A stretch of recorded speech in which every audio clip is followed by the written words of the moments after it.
ਦੇ ਵਿੱਚ ਭਾਰੀ ਬਾਰਿਸ਼ ਦੇ ਕਾਰਨ ਐਸਾ ਸੈਲਾਬ ਆਇਆ ਕਿ ਨਿਊਗਲ ਖੱਡ ਦੇ ਵਿੱਚ 10 ਟੂਰਿਸਟ ਫਸ ਗਏ। ਇੱਕ ਟਾਪੂ ਤੇ 10 ਟੂਰਿਸਟ ਫਸ ਗਏ ਜਿਨ੍ਹਾਂ ਨੂੰ 14 ਘੰਟੇ ਦੇ ਵਿੱਚ ਰੈਸਕਿਊ ਕੀਤਾ ਗਿਆ ਹੈ।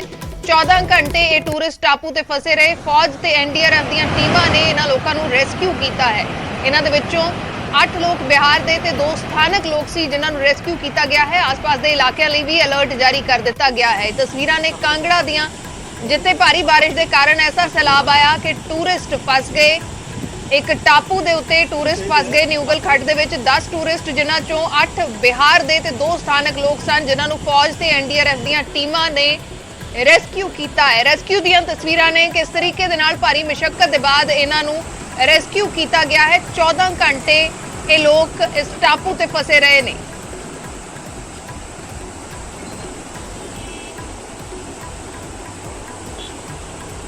कांगड़ा दियां ये तस्वीरां ने जिथे भारी बारिश के कारण सैलाब आ गया। स्थिति अजिही बन गई कि इन्हां टूरिस्टां नूं रेस्क्यू करन दे लई फौज ते एनडीआरएफ दीयां टीमां सदनीआं पईआं ते तुसीं देख सकदे हो कि किन्नी मशक्कत दे बाद इन्हां नूं रेस्क्यू कीता गया है। रस्ते पा के फौज दे जवान एनडीआरएफ दे जवान जिहड़े ने ओह पानी दे विच उतरे ने ते इन्हां नूं उस टापू तो रेस्क्यू कीता गया है। 10 लोग सन जो इस टापू ते फस गए सन जिन्हां नूं रेस्क्यू कीता गया है।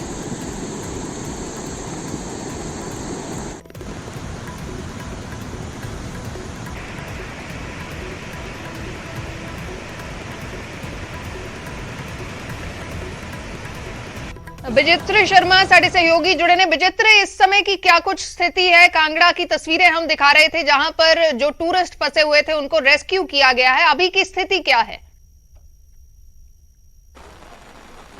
देखिए अर्शदीप, अगर इस वक्त की बात कहें तो कांगड़ा में स्थिति बिल्कुल बदतर है। बिल्कुल बदतर इसलिए क्योंकि जहां मैं मौजूद हूं भारी बरसात के चलते यहां पर देखिए कितना भूस्खलन हुआ है और कितना हैवी मलबा जो है इस वक्त नेशनल हाईवे 154 पर गिरा हुआ है। ना केवल नेशनल हाईवे 154 ठप है बल्कि यहां पर कुछ दुकानें, कुछ ढाबे और कुछ छोटे छोटे बूथ थे वो तक जो है यहां पर दब चुके हैं। लाखों का नुकसान यहां पर हो चुका है और कुछ होटल हैं उनका थोड़ा सा बचाव हुआ है, लेकिन दुकानें, कुछ छोटे छोटे ढाबे और एक शराब का ठेका और इसके साथ ही साथ कुछ जो दूसरे लोग थे वो उनके जो बूथ थे वो बुरी तरह से यहाँ पर जो है वो मलबे के नीचे दब चुके हुए हैं। इस वक्त की स्थिति आप देख ही पा रही होंगी। और ये जो नेशनल हाईवे है ये पठानकोट, धर्मशाला, कांगड़ा और चंडीगढ़, दिल्ली को जोड़ता है, लेकिन इस वक्त ये पूरी तरह से ठप हो चुका है और अभी भी मलबा ऊपर से गिर रहा है। देखिए लोग जो जहां पर थे वहीं पर अब खड़े हो गए हैं क्योंकि आवाजाही के लिए कोई जगह दूसरा रास्ता नहीं है। वाहन अगर इस तरफ से थे तो उधर ही रुक गए हैं और अगर दूसरी तरफ से कोई वाहन आ रहा था तो दूसरी तरफ ही रुका हुआ है। देख सकते हैं आप लोग कि इस वक्त लोग जो अपने गंतव्यों मंजिलों में जाना चाह रहे थे उनके लिए भी कोई रास्ता अब नजर नहीं आ रहा है। अर्शदीप जी विचित्र, अगर आप लोगों से भी बात कर सके कहां से ये लोग हैं, कहां को जाना था, क्योंकि जो तस्वीरें आप दिखा रहे हैं पूरी तरह से रोड ठप है। बिल्कुल जी, आप कहां से आए हैं और कहां जाना चाह रहे थे? क्या है फिलहाल की स्थिति? हम तो लोकल यहाँ के लोग कहां जाना चाह रहे थे? लोग यहाँ देखना आए। अच्छा, देखने ही आए हैं जी। कहां से आए हैं आप? हाँ जी, यहीं से लोकल है, हम देखने के लिए आए हैं। क्या देखना चाह रहे हैं? ये देख रहे हैं रोड बंद हो गया सारा, बहुत बुरी हालत है। मेरा ख्याल 2-3 दिन तक तो ये साफ नहीं हो सकता है। कहाँ से भाई साहब? यहाँ से लोकल ही है। क्या देख रहे हैं यहाँ पे? यहाँ पे तो देख रहे हैं हम। कहाँ से आए थे आप? रात अब कहाँ जा रहे हैं? बस यही है, लोकल ही है। देखिए ज्यादातर लोग अर्शदीप यहाँ पर स्थानीय ही हैं और ये फिलहाल ये देखने के लिए आए हैं क्योंकि बहुत नुकसान यहाँ पर हुआ है और बाकी के वो लोग जो कहीं दूसरी जगहों से आए थे वो अब बैरंग वापस लौट चुके हैं क्योंकि उनको मालूम है कि इस नेशनल हाईवे से अब आवाजाही अगले 2-4 दिनों तक होना मुश्किल है। तो ऐसे में वो लोग अब वापस जा चुके हैं। अर्शदीप जी बिल्कुल, तो सड़क ਦੀਆਂ ਤਸਵੀਰਾਂ ਸਾਡੇ ਸਹਿਯੋਗੀ ਦਿਖਾ ਰਹੇ ਨੇ ਕਿ ਕਿਸ ਕਿਸਮ ਦੇ ਨਾਲ ਆਵਾਜਾਈ ਜਿਹੜੀ ਹੈ ਉਹ ਠੱਪ ਹੋ ਚੁੱਕੀ ਹੈ ਨੈਸ਼ਨਲ ਹਾਈਵੇ ਦੇ ਉੱਤੇ। ਦੂਸਰੀ ਤਰਫ ਅਸੀਂ ਉਹ ਵੀ ਤਸਵੀਰਾਂ ਦਿਖਾ ਰਹੇ ਹਾਂ ਜਿੱਥੇ रेस्क्यू किया गया है। 10 टूरिस्टां नूं रेस्क्यू किया गया है। लगातार हिमाचल दे विच भारी बारिश के कारण यह स्थिति बनी हुई है। एक पासे जिथे टूरिस्टां नूं रेस्क्यू किया गया है, दूसरी तस्वीर साडे सहयोगी लाइव दिखा रहे सी कि जिथे नेशनल हाईवे ठप हो गया है, लैंडस्लाइड हुई है। भारी लैंडस्लाइड के कारण लोग जिहड़े ने फस गए ने। रोड जिहड़ा है वो ठप हो गया है। तकरीबन 2 या 3 दिन मलबे नूं साफ करन ते लग सकदे ने। जो स्थानक लोग कह रहे सी कि 2-3 दिन इसनूं साफ करन ते लग सकदे ने।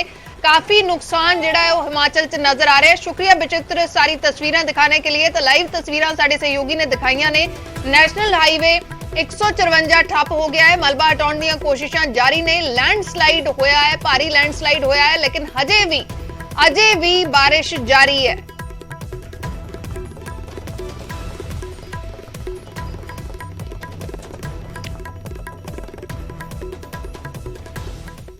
ਹਮੀਰਪੁਰ ਦੇ ਵਿੱਚ ਬਿਆਸ ਦਰਿਆ ਦੇ ਵਿੱਚ 6 ਘਰਾਂ ਦੇ ਲੋਕ ਫਸ ਗਏ ਤਾਂ ਦੂਸਰੇ ਪਾਸੇ ਕਾਂਗੜਾ ਦੇ ਵਿੱਚ ਵੀ ਸੈਲਾਬ ਵਿਚਾਲੇ ਫਸੇ ਸੈਲਾਨੀਆਂ ਨੂੰ ਬਚਾਇਆ ਗਿਆ ਹੈ। ਹਮੀਰਪੁਰ ਦੇ ਵਿੱਚ ਹੁਣ ਤੱਕ 18 ਲੋਕਾਂ ਨੂੰ ਰੈਸਕਿਊ ਕਰ ਲਿਆ ਗਿਆ ਹੈ ਤੇ ਹੋਰ ਲੋਕਾਂ ਨੂੰ ਰੈਸਕਿਊ ਕਰਨ ਦੀਆਂ ਕੋਸ਼ਿਸ਼ਾਂ ਚੱਲ ਰਹੀਆਂ ਨੇ ਤੇ ਦੂਸਰੇ ਪਾਸੇ ਕਾਂਗੜਾ ਦੇ ਵਿੱਚ 10 ਟੂਰਿਸਟ ਫਸ ਗਏ ਸੀ ਜਿਨ੍ਹਾਂ ਨੂੰ ਫੌਜ ਤੇ ਐਨਡੀਆਰਐਫ ਦੀਆਂ ਟੀਮਾਂ ਨੇ ਰੈਸਕਿਊ ਕੀਤਾ ਹੈ। ਭਾਰੀ ਮੁਸ਼ੱਕਤ ਦੇ ਨਾਲ ਇਹਨਾਂ ਨੂੰ ਰੈਸਕਿਊ ਕੀਤਾ ਹੈ। ਲਗਾਤਾਰ ਭਾਰੀ ਬਾਰਿਸ਼ ਹੋ ਰਹੀ ਹੈ ਪਹਾੜਾਂ ਦੇ ਉੱਤੇ। ਹਿਮਾਚਲ ਦੇ ਵਿੱਚ ਲਗਾਤਾਰ ਭਾਰੀ ਬਾਰਿਸ਼ ਹੋ ਰਹੀ ਹੈ। ਨਦੀਆਂ ਨਾਲਿਆਂ ਦੇ ਵਿੱਚ ਪਾਣੀ ਦਾ ਪੱਧਰ ਵਧਿਆ ਹੋਇਆ ਹੈ। ਖੱਬੇ ਪਾਸੇ ਦੀ ਤਸਵੀਰ ਹਮੀਰਪੁਰ ਇਲਾਕੇ ਦੀ ਜਿੱਥੇ ਬਿਆਸ ਦਰਿਆ ਦੇ ਵਿੱਚ ਪਾਣੀ ਦਾ ਪੱਧਰ ਵਧਿਆ ਹੈ ਤੇ ਜਿਵੇਂ ਸਾਡੇ ਸਹਿਯੋਗੀ ਜਾਣਕਾਰੀ ਦੇ ਰਹੇ ਸਨ ਅਜੇ ਵੀ ਪੱਧਰ ਵਧਦਾ ਜਾ ਰਿਹਾ ਹੈ ਜਿਸ ਦੀ ਚਪੇਟ ਦੇ ਵਿੱਚ ਕਈ ਘਰ ਹਮੀਰਪੁਰ ਇਲਾਕੇ ਦੇ ਆ ਗਏ। 6 ਘਰਾਂ ਦੇ ਲੋਕ ਫਸ ਗਏ। 18 ਲੋਕਾਂ ਨੂੰ ਹੁਣ ਤੱਕ ਸਥਾਨਕ ਪ੍ਰਸ਼ਾਸਨ ਨੇ ਰੈਸਕਿਊ ਕੀਤਾ ਹੈ ਤੇ ਕੁਝ ਹੋਰ ਲੋਕ ਅਜੇ ਵੀ ਫਸੇ ਹੋਏ ਨੇ ਜਿਨ੍ਹਾਂ ਨੂੰ ਰੈਸਕਿਊ ਕਰਨ ਦੀਆਂ ਕੋਸ਼ਿਸ਼ਾਂ ਜਾਰੀ ਨੇ। ਦੂਸਰੇ ਪਾਸੇ ਕਾਂਗੜਾ ਦੀ ਤਸਵੀਰ ਹੈ ਜਿੱਥੇ ਸੈਲਾਨੀ ਇਸ ਇੱਕ ਟਾਪੂ ਦੇ ਉੱਤੇ ਫਸ ਗਏ। ਜਦੋਂ ਪਾਣੀ ਦਾ ਇਹ ਸੈਲਾਬ ਆਇਆ ਤਾਂ ਇੱਕ ਟਾਪੂ ਦੇ ਉੱਤੇ ਫਸ ਗਏ ਜਿਨ੍ਹਾਂ ਨੂੰ ਫੌਜ ਤੇ ਐਨਡੀਆਰਐਫ ਦੀਆਂ ਟੀਮਾਂ ਨੇ ਬੜੀ ਮੁਸ਼ੱਕਤ ਦੇ ਬਾਅਦ ਰੈਸਕਿਊ ਕੀਤਾ ਹੈ।